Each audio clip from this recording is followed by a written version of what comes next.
Mbola anatin'izay sehatry fampianaran'izay ansika mbola maro ireo tanàna ambanivohitra tsy manana sekoly ho an'ireo ankizy ao aminy. Ho fitsinjovana izany indrindra no nanomezan'ny fikambanana tsy miankina MDF trano sekoly ho an'ny kaominina iray ao amin'ny distrikan'i Mandoto, faritra Vakinankaratra.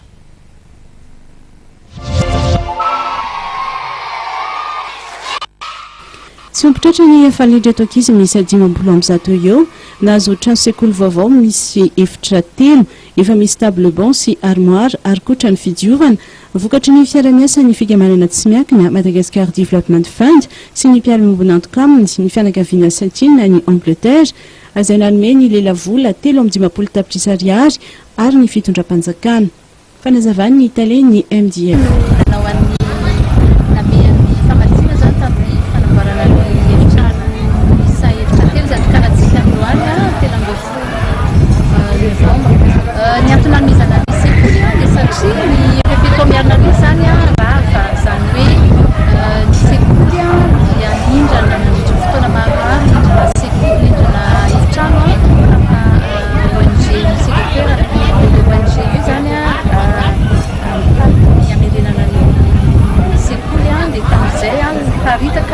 Ireo ankizy efa mihoatra ny telopolonjato dia amin'izao fotoana moa zany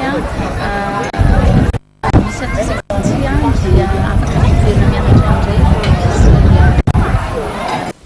tonga nitokana izany tany an-toerana ny fitondram-panjakana izay notarihan'ny lehiben'ny faritra Vakinankaratra ny tale jeneraly ny fiadidim-paritra ny fanabeazam-pirenena ny lehiben'ny distrika Mandoto ary ny mpiany MDF Brian Donaldson mivady.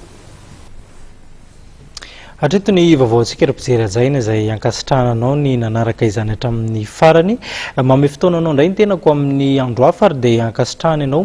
tsy mbola hisaraka amin'ny fahitalavitra matv ao anatin'ireo toy ny fandarana natao hanomezana fahampoantsika mametraka ny veloman-drapotafa ao amin'izay indray ary mankasitraka tompoko.